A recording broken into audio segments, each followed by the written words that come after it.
RPN, the Roddenberry Podcast Network. Mission Log, a Roddenberry Star Trek podcast. Episode 291, Cardassians.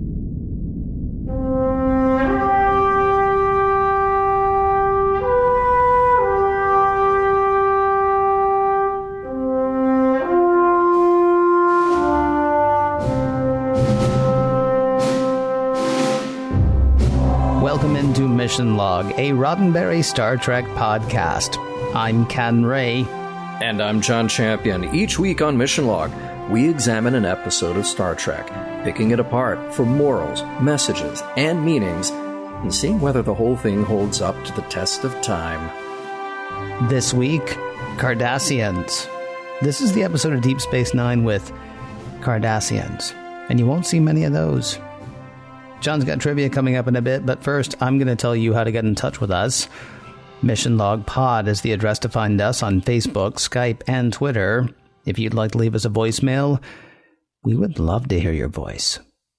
323-522-5641 is the phone number to call, 323-522-5641.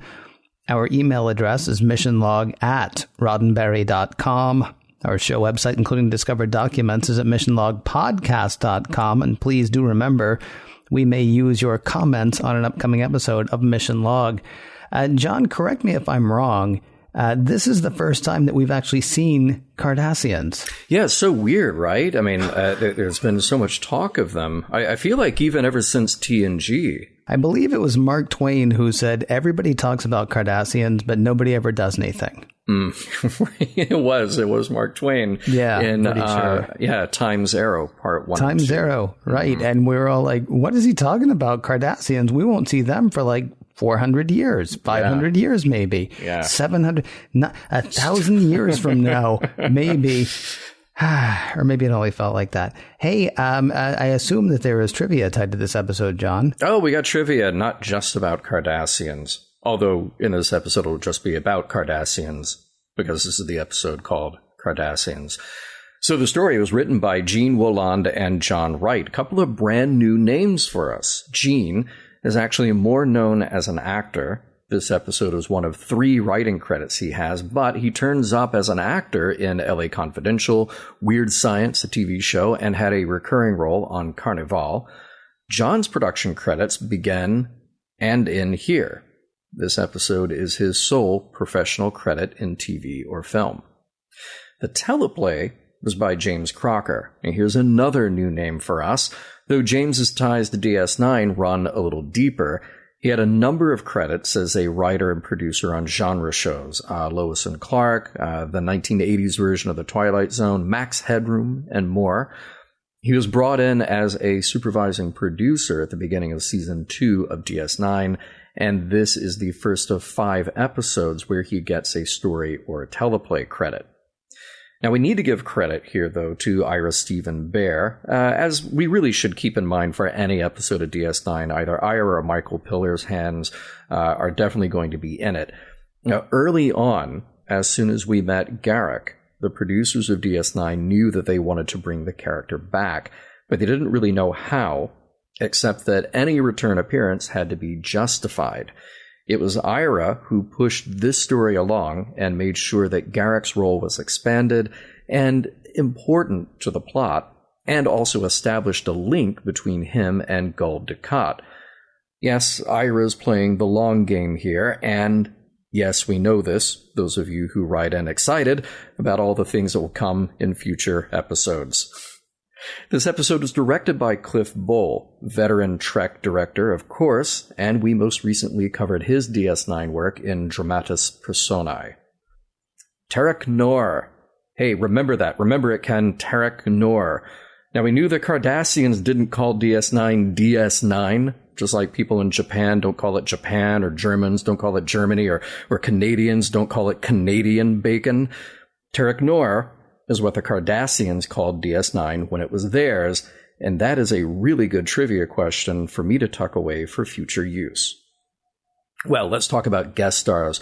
Welcome back to Rosalind Shaw as Keiko, Andrew Robinson as Garak, Mark Alaimo as Gul Dukat.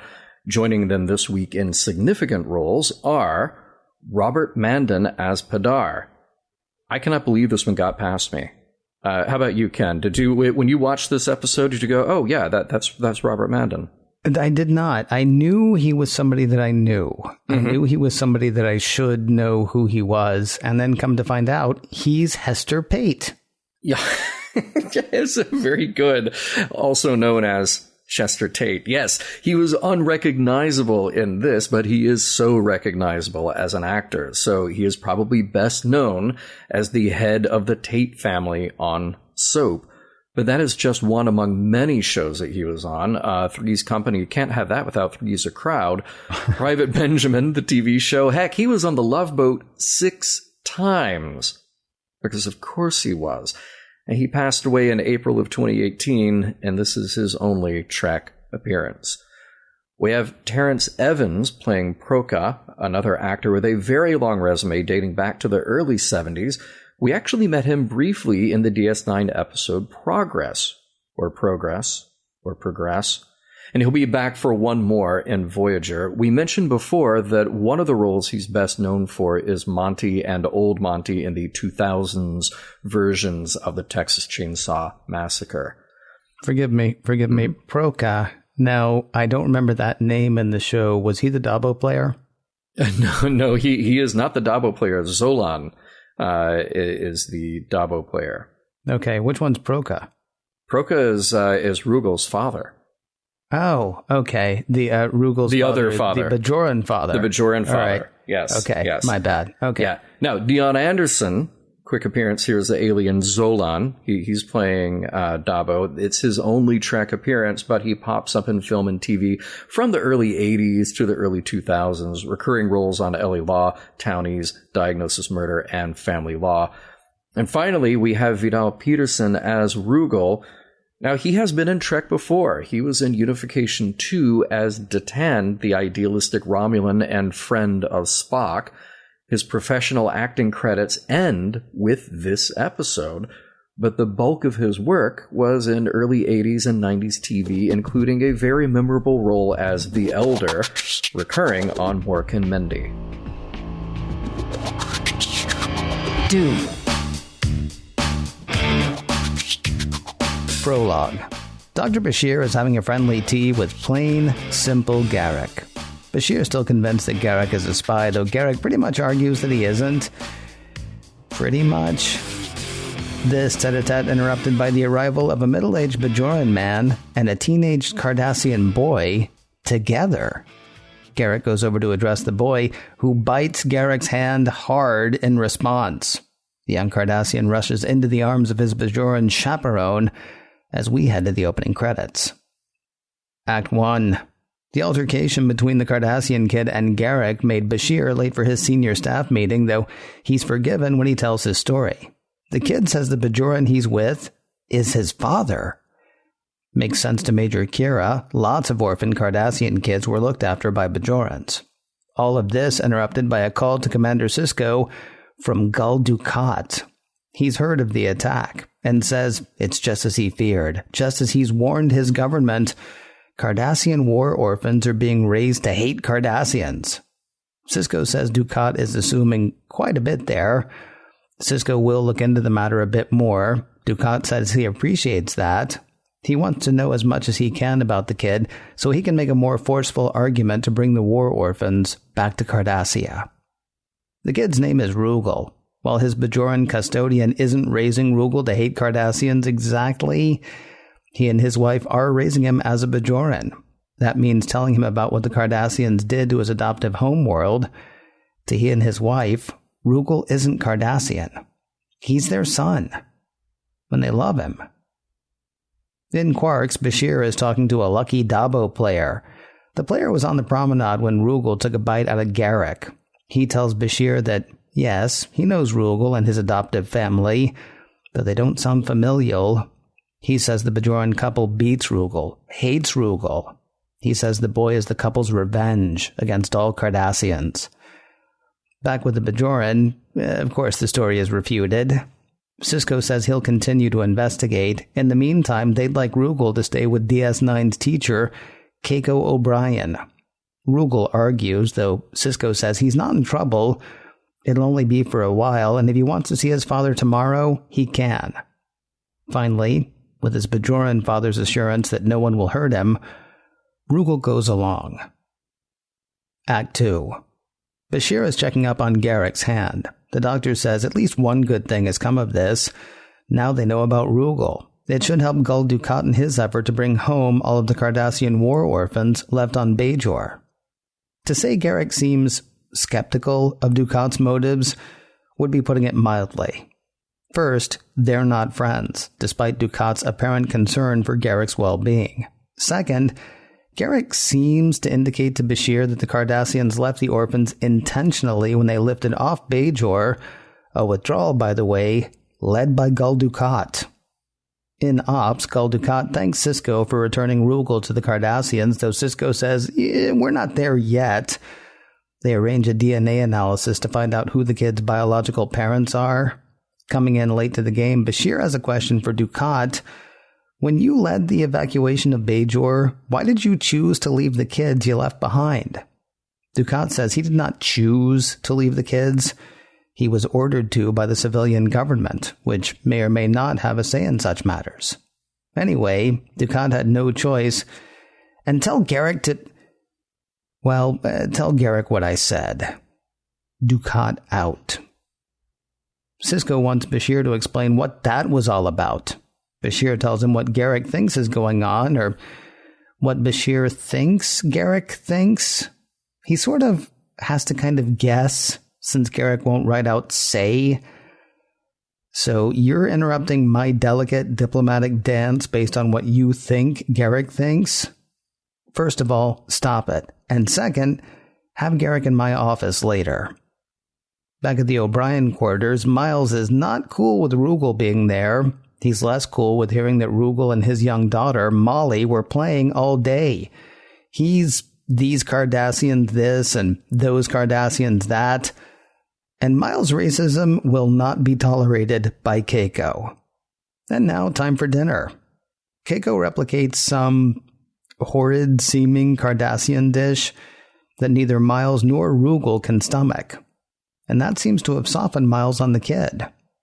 Later, when Rugal can't sleep, he and Miles talk over Rugal's predicament. He wants to go home, to Bajor. Sure, Bajorans hate Cardassians, but Rugal doesn't see himself as Cardassian. Also, that stuff about Rugal's adoptive parents beating him? Nonsense. They've never laid a hand on him. They follow the teachings of the prophets. Meanwhile, Cardassians murdered over 10 million Bajorans during the occupation. Sadly, Rugal tells Miles that he wishes he weren't Cardassian. Act 3. It's the middle of the night and Garak wakes Bashir. Come, get dressed. We're going to Bajor. Of course, that means Bashir has to wake Sisko to ask to use a runabout, without knowing why exactly. Sisko seems disinclined until Gul Dukat calls Sisko with good news. Well, news anyway. Thanks to the DNA Sisko sent, Dukat now knows that Rugal is the son of one of Cardassia's most prominent politicians, Kotan Fadar. They all thought Rugal had died in a Bajoran terrorist attack. Fadar is stoked to hear his son is alive. In fact, he's on his way to DS9 to retrieve the kid right now. Sisko points out that hasn't been settled. Rugal still wants to go back to Bajor. And no, word of the cruelty of his Bajoran parents hasn't changed anybody's mind. There's no proof that they have been cruel. In fact, Sisko can't even find the Dabo-playing associate who made the accusation. Well, it's settled, as far as Dukat's concerned. Can't wait to hear how it goes. Dukat out. I love you. Bye-bye. Bashir says the call from Dukat and Garak's near-simultaneous request for a field trip can't be coincidence.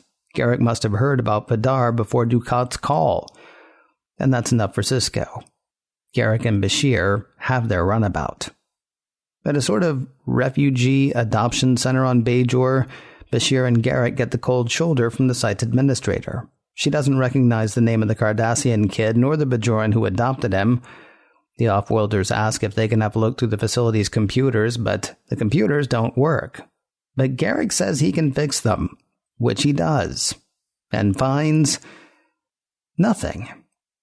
Well, not here anyway, though we can download the files of the rest of the resettlement centers and look at them back on Deep Space Nine. Garak and Bashir leave, saying almost nothing to the Cardassian children who've suddenly turned up, and who they're leaving behind. Act 4. Garak and Bashir are on their way back to Deep Space Nine, except whoops, no they're not. Bashir kills the runabout. Either Garak will tell him what's going on, or they can sit here and rot. So Garak walks Bashir through it. The civilian government did order the withdrawal from Bajor. Gul Dukat was not happy, but he had to lead the withdrawal. All of a sudden, years later, this kid turns up on Deep Space Nine. Coincidentally, the son of Padar, one of the civilian leaders who lost Dukat his job. And Dukat is all concerned, and he's in the middle of it. Back on DS9, Kotan Padar has shown up at the quarters of Miles O'Brien, ready to see his boy. Yeah, about that, says Miles. He may not want to go with you.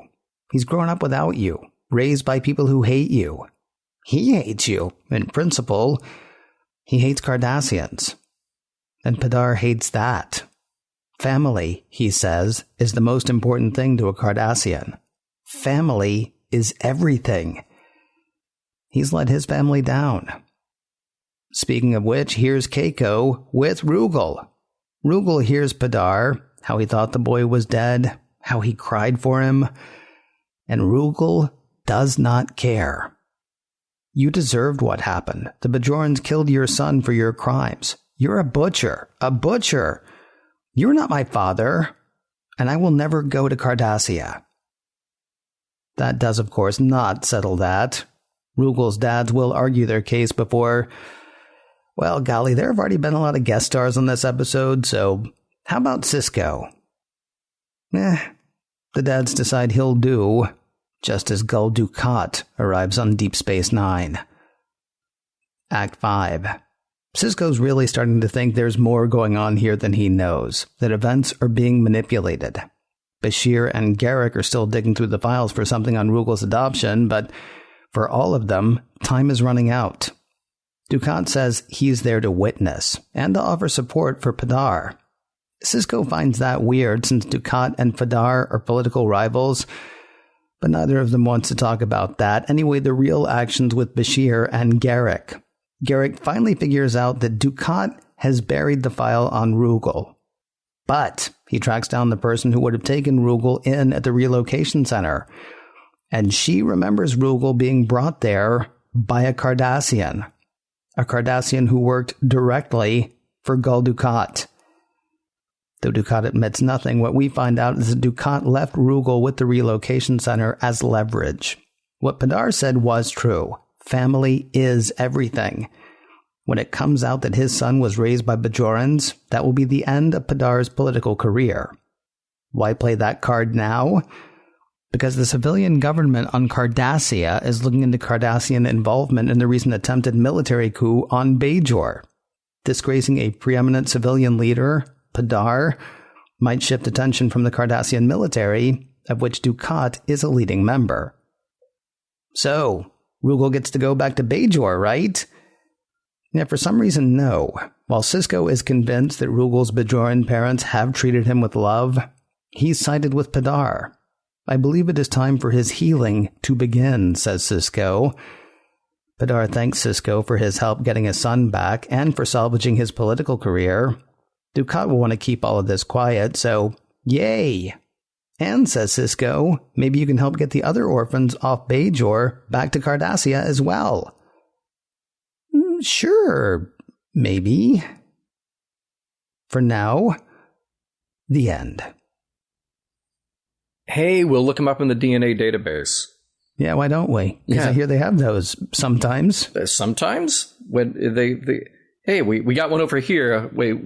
Last time we were looking over there. We definitely don't have one over there. But over here, we've got a DNA database. It's kind of weird to me, actually. I mean, speaking of technology that they sometimes have, sometimes don't. So they go to this relocation center, and they're like, yeah, our computer is Buster.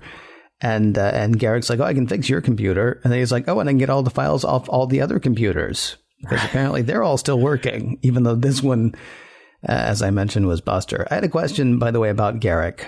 Sure. Does he head Deep Space Nine's rugby team, or is he just a supporter?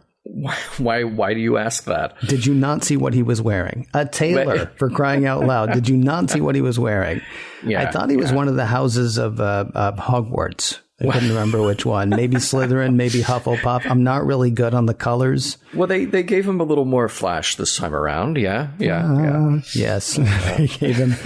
Yeah. I don't know if I would say black and green as flash exactly, but yes, a little more, a little less, and then a little bit. Yeah. I have to know. There's a food thing here that I have to know about. First of all, the Cardassian food looks disgusting. But is there some kind of a warning system that comes with trying foods, even replicated foods, which you assume some level of safety there? But if you're trying a food from another planet, I mean, you can tell me it's Cardassian stew with fresh Zabu, but I don't know if Zabu by its very nature is toxic to humans. That's actually a really interesting question. Let's bring it to human terms. Would the replicator give you blowfish?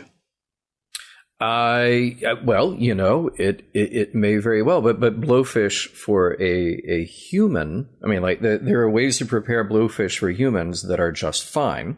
Okay. So I assume I'm getting the just fine recipe coming out of the replicator.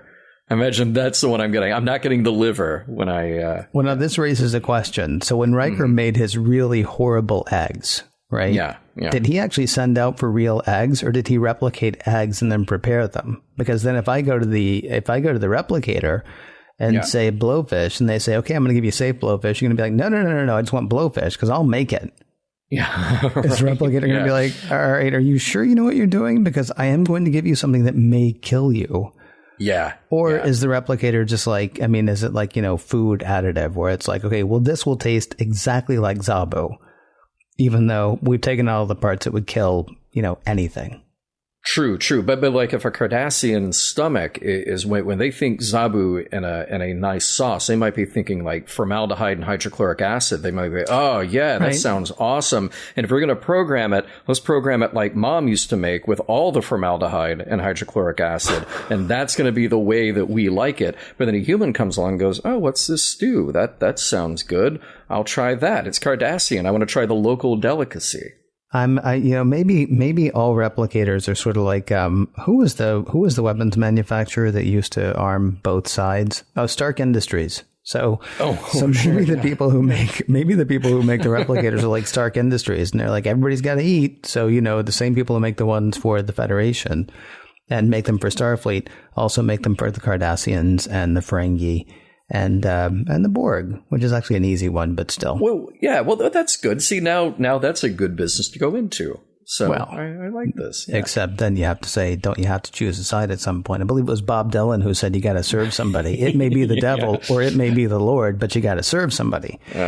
Although they would, of course, argue, we're serving everybody. Yeah. Would you like a replicator? Something, How about some Zabu? Right. Yeah. Steaming hot and full of formaldehyde. I've actually got a question tied to this episode. Has this section of space not gotten the word that the Cardassians are the bad guys? Because, like, in the episode The Circle, the Crisari working with the Cardassians. And in this episode, the Dabo player working with the Cardassians. At some point, wouldn't you think... not to make it all about Harry Potter again, but is it just like, some people like House Slytherin. They just can't help themselves. They just do. They're not bad. They're Slytherin.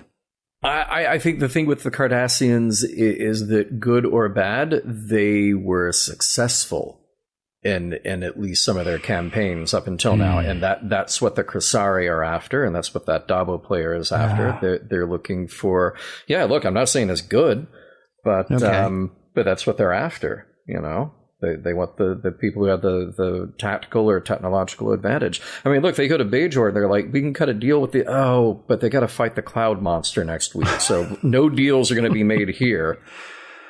Yeah. I'm just saying at some point, maybe you don't want to throw in with the bad guys. I don't want to. You don't want to. Right. These Crisari, look, I don't want to get in with them if they're getting with the Cardassians. And the guys with the things on their heads, the guy with the thing on his head, the Dabo guy. Definitely that guy. Yeah. So many. Look, I know that we'll get to the point where we get to summarize the show here, but I just have to point out there are so many good individual scenes in this episode. And I talked earlier in the trivia about how Ira had a big hand in pushing this episode along. But and I also mentioned Michael Piller, but so much of the character work and the focus on character work comes from Michael Piller. And just breaking this episode down scene by scene, so many that are just two people having a moment. Bashir and Garak, of course, you open with that. O'Brien and Rugal, that's such a terrific scene with them at the dinner table pushing their bowls of disgusting food toward each other. Sisko and Bashir have some great moments. It's just an episode full of good stuff. And I like an episode where the character stuff is so strong on its own, but also feeds the story as well. So well done there. And hey, switching gears a little bit, how about that outfit Sisko is wearing when he greets Bashir in the middle of the night? It is magnificent because he is relaxed. He's ready for bed. Maybe he's been up reading or working on that clock that he still can't figure out how he built. But he is ready for any unannounced emergency party that might occur.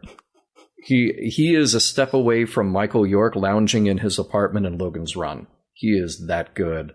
You have thought almost as much about this outfit as you do about food. Almost. Not quite, but almost. Yeah.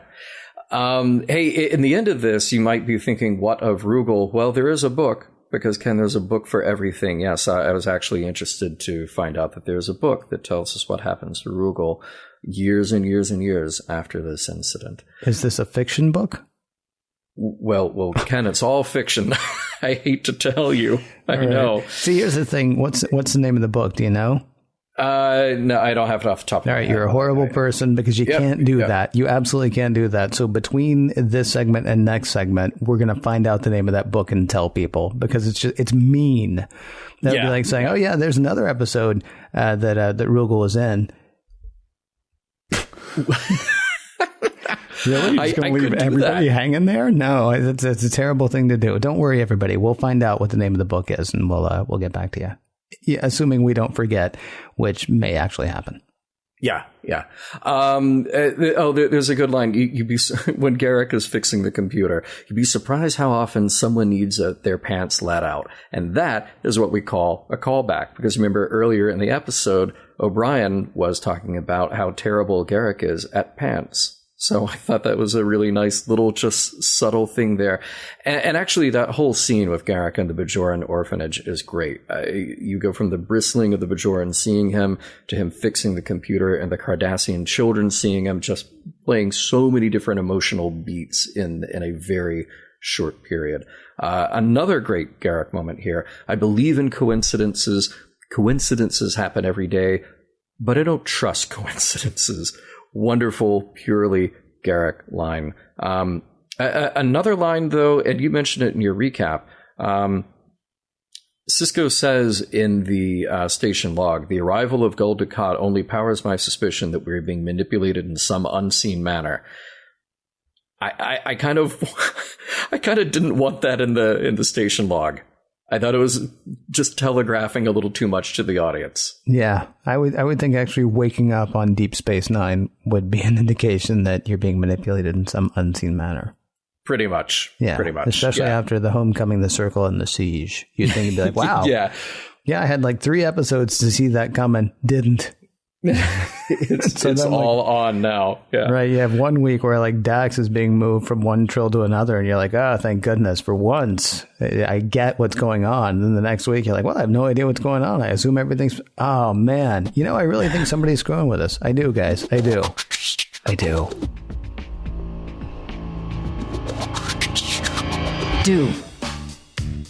Dukat.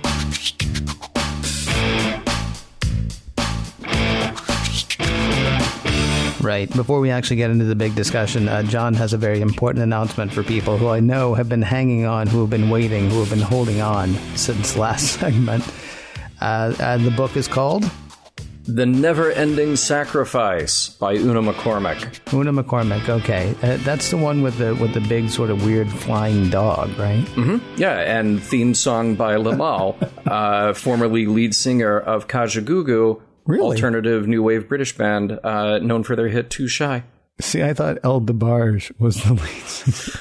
No, you were so close. Yeah. And Lamal, by the way, doesn't mean the bad? Nope. Okay. Nope, not in this section. No. Lamal. No flying dog, by the way, in The Never-Ending Sacrifice. We, of course, were making a never-ending story joke. You don't know? Have you read it? Well, no, that's true. This could be the story of a young Cardassian boy who lets his imagination take flight when he hops on this giant flying dog thing. Yeah. Yeah, and he hears songs by Lamal.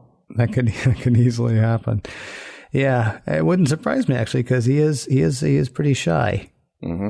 Is he too shy though? That's the question. Well, maybe read the book and find out. So, if parts of this episode seemed familiar, I know it's not because you recognize the Cardassians, because we've never seen them before. But to me, this episode was sort of like if you were telling Suddenly Human again without actually concentrating on the human interest part. Oh, interesting. So Suddenly Human, for people who don't remember, Jono, something. Jono, okay. So there was a kid who, he was a human kid, and his outpost where his parents were raising him got attacked or something, and the people who attacked him found this little pink mewling thing, but couldn't kill him. Decided to take him and raise him. The warlord, the general, decided to raise Jono as his own. And then we actually watched it, and I personally, because I can't remember, I tried to go back and find our notes, and here's what's weird: those notes have disappeared. Not unlike the records of what happened here with this young Cardassian boy that we're following through this episode. Wait, are you being serious? I'm dead serious. Dude, seriously, I went back to the repository where we have all of our notes, and it seriously goes from 171, whatever that episode was, to 173, whatever that episode was. 172, Suddenly Human, is not there. Wow. I know. Because first of all, if you know anything about Mission Log World HQ, we are meticulously organized. So... I'm a little surprised by that. I mean, I would think that I could go back and find the notes from one all the way forward. Yeah. And here's the thing. If you kept them someplace on a hard drive or something, like I know where my notes for them are. They are on a computer that is in a box that is in storage. Yeah. Okay. I thought I had another copy of them someplace else, but then I thought, oh, well, I'll go to our online repository for this stuff. Yeah. Seriously, that episode is not there. Wow. Okay. Wow. So I can't remember, honestly, what you thought. In my memory, though, we were both kind of horrified that they were like, yeah, just go live with your grandmother now, even though you don't know her, you don't know human society because you haven't been raised as a human. You have, however, been raised by somebody who loves you and cares about you. And that's kind of where we sort of, I think, came down. I know that's where I came down. And lots of people were horrified because they're like, no, he's human. He should be with humans. And these are warrior people and they're terrible warrior people. But, everybody was like, oh, but he should actually be, sent to somebody who he's related to by blood, even though, they're like 80 or whatever. It's like a grandmother or a great grandmother or something. So it's not like she's going to be down with the kids. And she's certainly not going to understand his warrior mindset because he was raised by these warrior people who, can I bring it back around to, loved him and cared for him. And have also, sort of sworn off their attacking colonist ways. I wonder if people are going to feel any different about whether Rugal should be sent to live on Cardassia, a place where he's never been, to live in a society that he not only doesn't know, but despises based on the horrific things that they actually did. Yeah. Rather than living with the peaceful people who have raised him since he was, abandoned by the Cardassians, and who also loved him and cared for him that whole time. Yeah, I feel terrible about it in a number of ways. I mean, Look, here's when I sat down to take notes about this episode, I thought that when we get to our next segment, morals, meaning, and messages, the morals, meaning, message is pretty clear cut. I think that's a kind of a short segment, but the thematic stuff and the character stuff explored in this episode is pretty deep and complex and very gray. And the first thing that came up for me was this identity issue for Rugal. Is he Cardassian or is he Bajoran? Mm-hmm. And if Sisko is trying at all to play any sort of political card here, well, there might actually be a benefit to having a Cardassian, and apparently he wouldn't be the only one, but a Cardassian raised on Bajor with other Bajorans. There's a little bit of maybe something to be learned from that, first of all. But Rugal sees himself, and we are told from the beginning of this episode, he sees himself as Bajoran and nothing else. Now, there's a problem with that as well. They tell you that he is loved by his parents, mm-hmm. but I cannot help but think that there is some form of psychological abuse here that needs to be untangled. Not intentional. I don't think his adoptive parents are terrible people. I don't think they mean maliciously anything that they're doing. But his adoptive parents have told Rugal every day how terrible Cardassians are. I mean, they don't beat him or anything. You know, we're very clear about that. But growing up in that, the level of self-hatred that is already on display by him is really shocking and sad. So part of me says he needs to be around Cardassians. At some point, somehow. Now, I'm going to say that Gul Dukat is probably not a role model. I'm going to say that there are plenty of other Cardassians who are not role models. But you know what? Come up to DS9, hang out with Garak for a little while. He seems like a nice guy.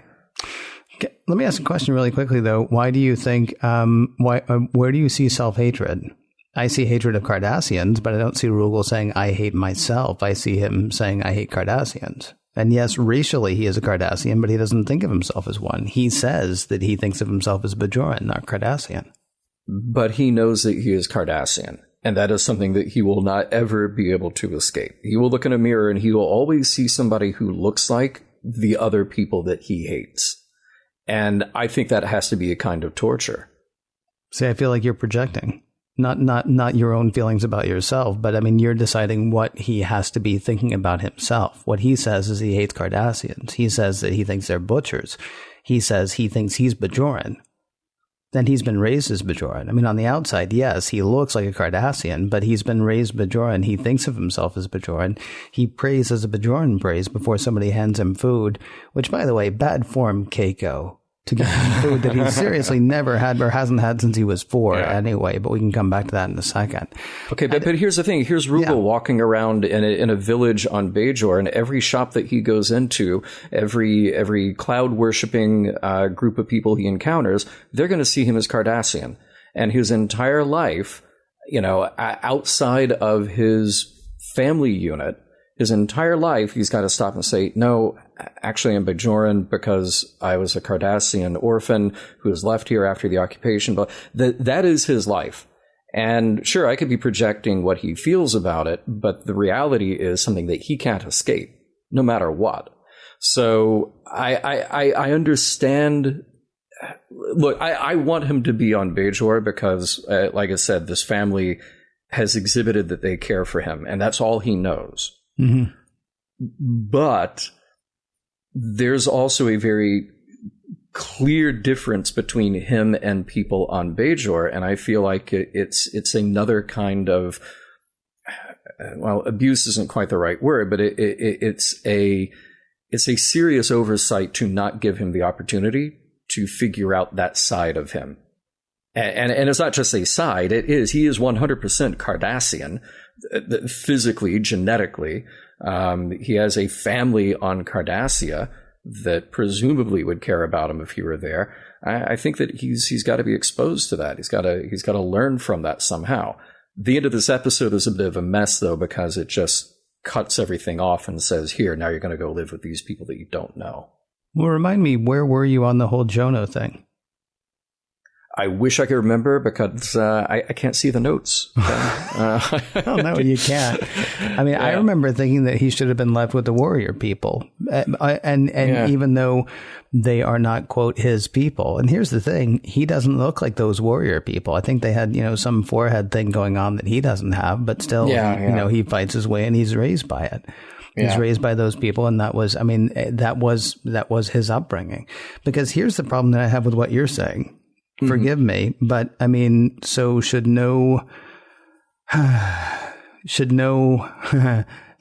someone who looks different outwardly than the people who are adopting him and the neighborhood into which he's likely to move into or she's likely to move into ever be raised by those people or be adopted by those people? Should a person of one race only raise a person of that race, and should another person or another couple of a different race not be allowed to do that because of what other people might think? No. That's not my point at all. I mean, I feel like that we're doing a disservice to this child to first of all paint everyone who comes from his family, his planet, his genetic brothers as butchers and enemies. Okay, typically that's not a thing, hopefully not a thing that you would run into when you have families of one race adopting a child of another race here in 21st century Earth. Okay. Not to say that it can't happen, but I think we're starting from that point, which is terrible. And I think it's an awful thing to put him through. But then the other thing is that let's put it into a real world example.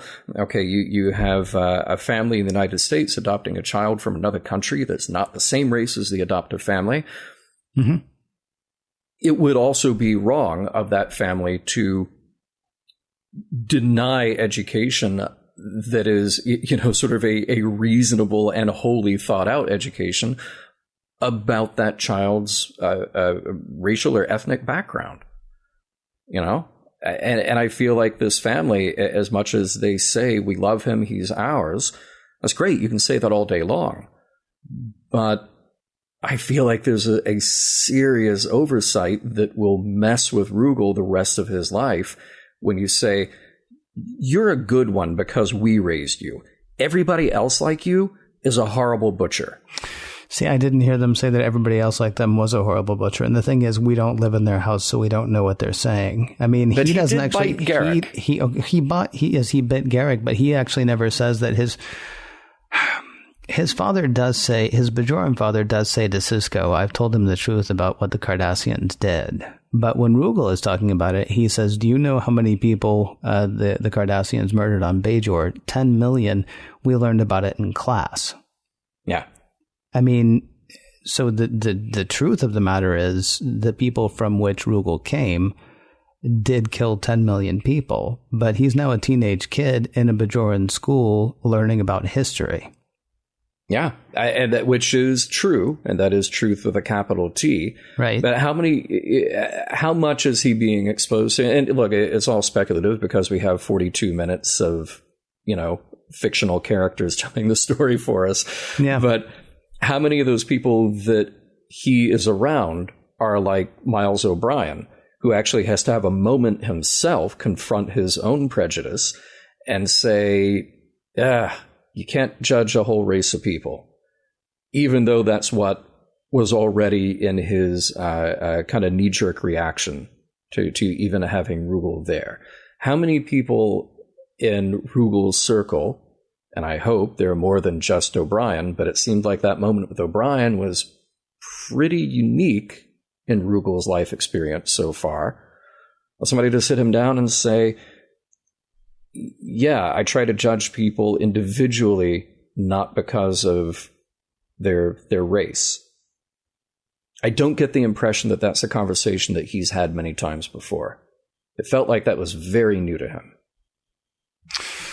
Yeah, my only issue is if you flip it the other way, how good is it going to be to go to a planet of millions of people who he thinks of as butchers? Yeah.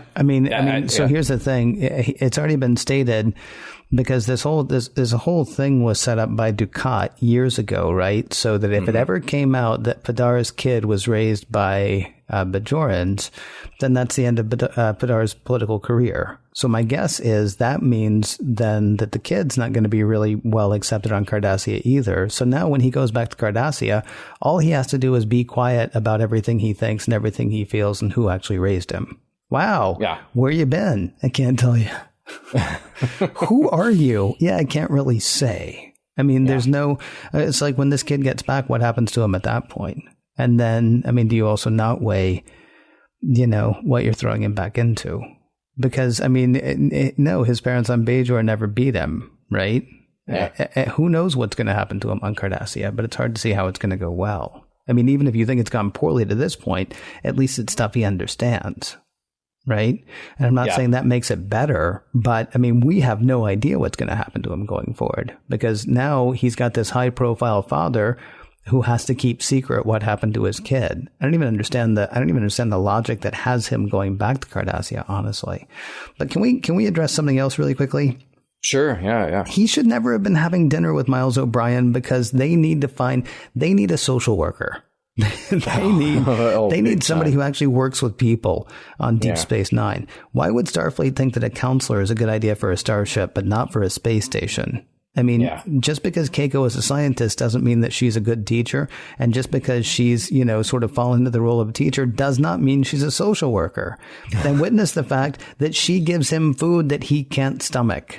She says, I thought it would be good for him to have food from his own world. It'd be like if somebody picked Keiko up someplace and said, here, I have prepared for you a meal of Peeps, because Peeps are popular food on Earth, right? Because we don't even regionally, this stew that she's given him could be terrible on another part of Cardassia. I mean, she just found some, it's like Cardassia chow, right? And just gave it to him. And by the way, did nobody, prep her on the fact that he's not in his head Cardassian? So maybe take a minute to shallow in and sort of wade him in, as opposed to, here's the crap you're going to be eating for the rest of your life if the case goes the other way. I'm going to throw out a totally different idea here. Here's what you do if you're Keiko. All right, here we go. It goes like this. Hey, Rugal, what would you like to have for dinner? And scene. Actually, I might take it back a little bit further and go, hey, Benjamin, you have you and one kid. I've got a husband who is racist against Cardassians and a 4-year-old that I'm looking after, and I'm teaching all the other kids on DS9. What do you say? Hey, you know who lives by herself? Kira. You know who else lives by himself? Odo. You know what I got? A job that I never even should have had in the first place, and a kid, and I got to pick up Miles' socks, which I swear to God, he's hiding them in cupboards at this point. They're everywhere. You just wrote Keiko's entire personal log. That's Maybe so. Yeah, a Keiko O'Brien novel by Ken Ray. That'll just be her whole thing. Yeah. Let's talk about the O'Brien and Rugal scene, though. Now,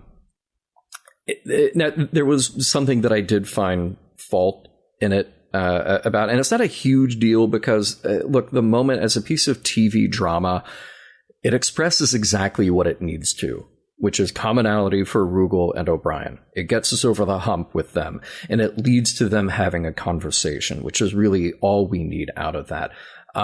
But look, and I'm not trying to make a joke here. I'm not trying to be flippant about it, but go a different path. What if Rugal loved the food?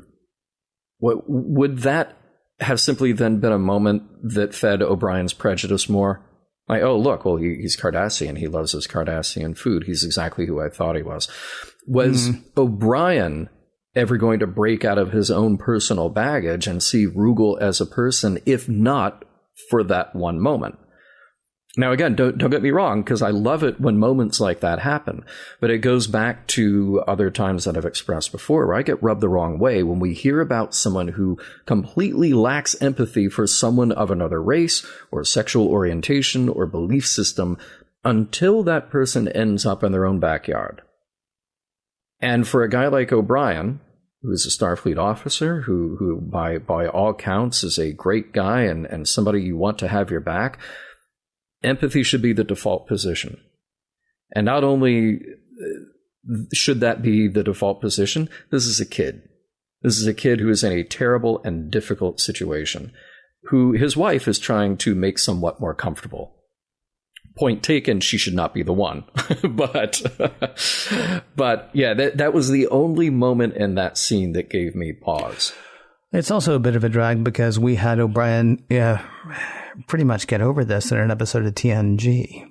Mm-hmm. I can't remember the name of the episode at this point, but he has had to learn that all Cardassians are not the way he has always thought Cardassians were. And yes, I understand he was mistreated by them. I understand it was a terrible, he was put in a terrible situation. I get that. But I think we've gotten him over this hump 2 or 3 times now. And so for it to be a constant reset with him, that's a little bit annoying. Well, and that's something, though, that you hit on that I find really fascinating. Look, war stories are sometimes very interesting, but I'm really fascinated by the aftermath stories. After people have been conditioned to look at someone else as the other and told to kill them, what happens when you cease fire? O'Brien, as you said, already had to go through that. And maybe it says something about the character that there's this lingering thing that comes back to him when he's faced with, here's another Cardassian. Yeah, this one's a kid. This was a kid raised on Bajor, but I can't escape what it is that I feel about Cardassians. I think Star Trek generally does these types of stories very well, where you take somebody who sees the other in one way, mm-hmm. and then has to find their way out of that either through reason or through an emotional character growth moment. Again, dumping all that on O'Brien, I think it's debatable whether that was correct or incorrect for this particular episode.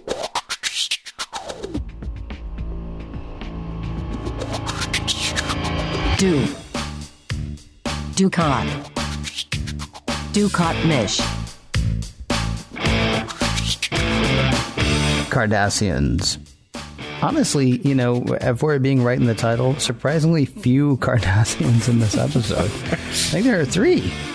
Mm-hmm. Well, there are the other Cardassian kids that we spotted, down on Bajor for just about a minute. I'm guessing if it had been Cardassians ! It just would have been wall-to-wall Cardassians. Oh, man, imagine that. Like start to finish. Yeah. And there would have been a musical number because, ! At the very end. That can only mean one thing. Broadway bound. It's time for the part of the episode where we talk about the messages, morals, and meanings and try to figure out whether the whole thing holds up today. And I guess we start with that with you, Mr. Champion. Does this episode hold up as far as you're concerned?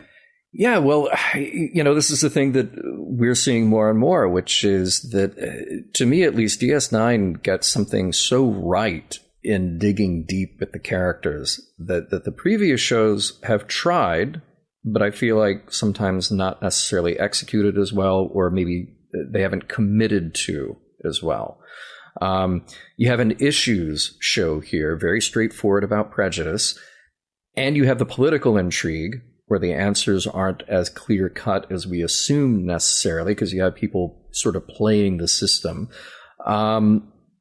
And in all of that, you've got more and more complex ways for our characters to be challenged. We needed this episode after the heaviness of something like Duet. And not that there aren't heavy themes here, it's a heavy episode, but you need characters like Rugal and Garak, so you see Cardassians as multifaceted and not just the stand-in bad guys.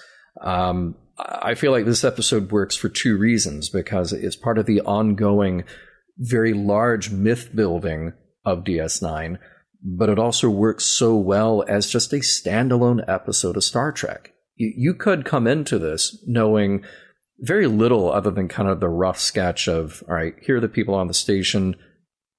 These are Bajorans, these are Cardassians, and go. And you actually have something here that stands up pretty well. But yeah, I think it holds up. What else? I'm not sure I'm there. Really? I mean, as far as whether or not it's a well-produced episode of television, sure. Mm-hmm. As far as whether or not it was well acted, yes. As far as whether or not it was well written, Yes, as part of the ongoing political intrigue. I mean, this is something you almost never would have seen in Star Trek. Certainly you would never have seen it in TOS or the animated series. And you wouldn't see it often in Next Gen. But everything that's happening right now with this kid is something that was set up like 8 years ago by Gul Dukat in case he ever had to cover himself if something like what happened 3 or 4 episodes ago happened. Right? With the Homecoming, the Circle, and the Siege. This was, he went ahead and played this card now so that he could, basically get Bajor out of the way. And that's kind of interesting, but it's not, I'm sorry to do this. It's not overly Star Trek exactly. I mean, we're definitely doing what I said I was going to have to do. And I imagine I'll get there more easily at some point, but I'm having to watch this in a very different way. Because one of the biggest problems that I have is all the stuff that we talked about whether or not he should have gone back to Bajor or whether he should have gone to Cardassia for the first time, right? That's background. That's just stuff that's going on, right? You and I talked about it more than they talked about it. At one point, the kid's like, I want to go back to Bajor. I don't want to go to Cardassia. And O'Brien's like, well, you should tell people that that's what you want. Well, here's the thing. He had been saying it all the way through, and he continued to say it. And in the end, Ben somehow decides that what's going to help this kid with his healing is to go back to this place where he's not going to be allowed to talk about what's actually happened and where he's going to hate literally everyone around him. That is going to begin his healing as far as Sisko is concerned. And there does not really seem to be, like, everything that happens to this kid. I mean, he's just a pawn, just the same as everyone else there is a pawn. And in the end, the father who's going to take him back and love him is not going to care about the rest of the orphans.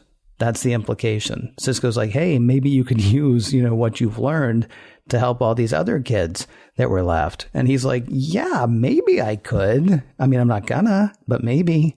Right? I mean, Well, but let me ask it to you this way, though. I mean, let's go back to an episode that we talk about a lot, which is A Private Little War. A Private Little War is an episode where Kirk says, there is no good solution here. I can only do what it is that I can do. Look, I think Sisko made a bad call.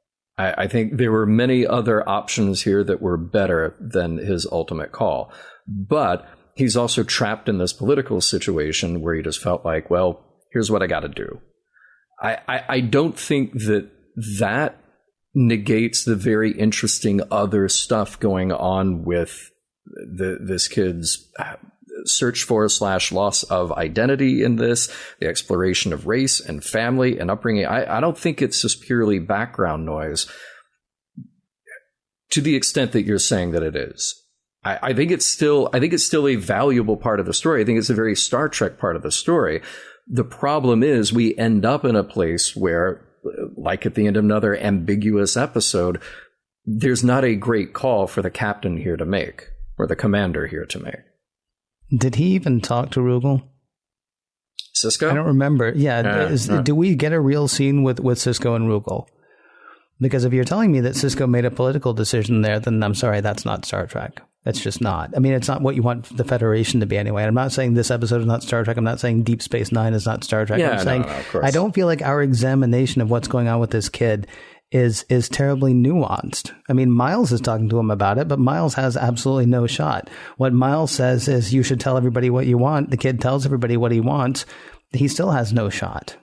We have no idea what's going to happen to the kid going forward. And the people that he's being turned over to are willing to use him to further both of their political agendas. Gul Dukat had him sent off to a reassignment or adoption or whatever, camp on Bajor because he thought he could use him as a card later. And now this guy is using him as a card because now I've got this kid.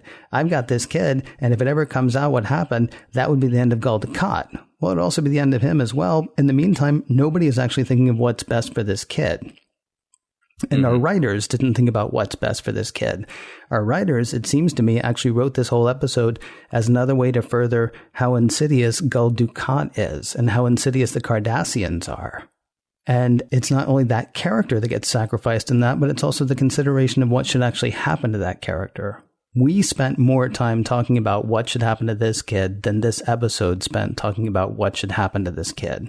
Not what's going to happen to the kid, but what should happen to the kid. Yeah.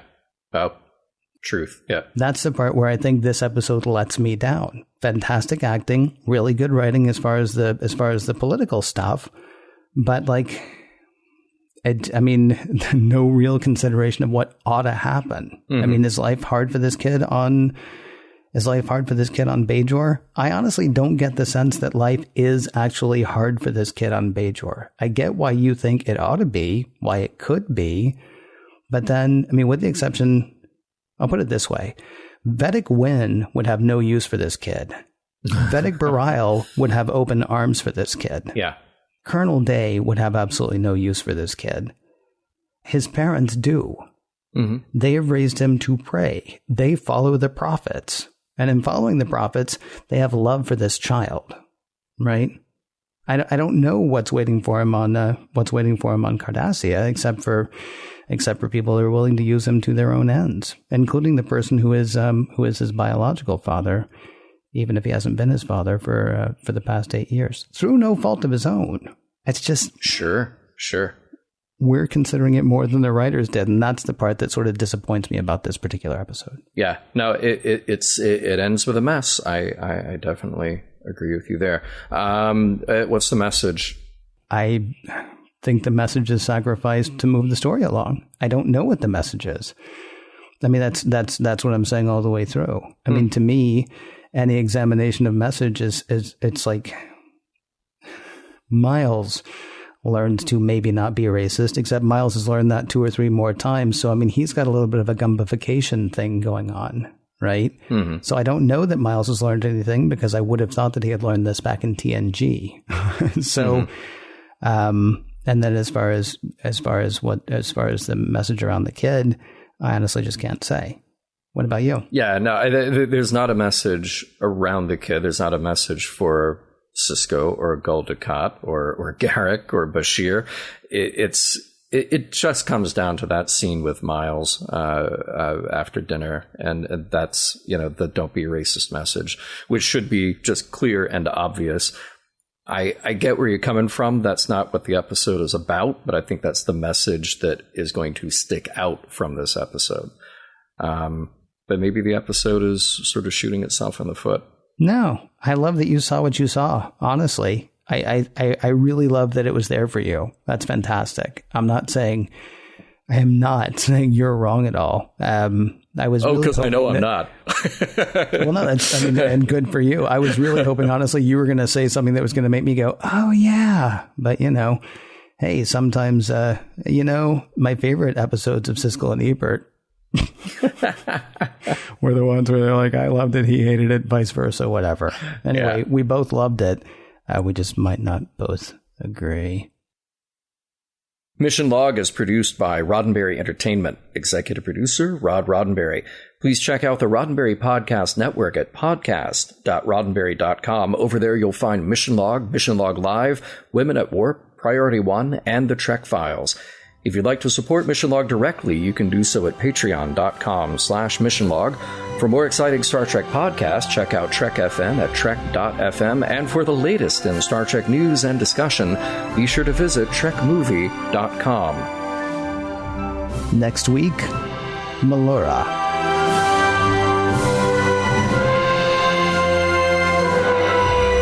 Some of the music for Mission Log provided by Warp 11, online at warp11.com, and from the album Messages by Key Theory, free to download at kitheory.com.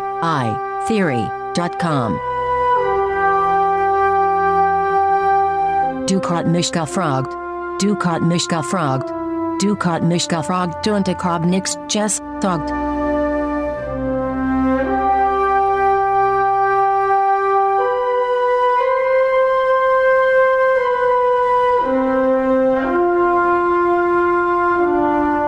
Transmission.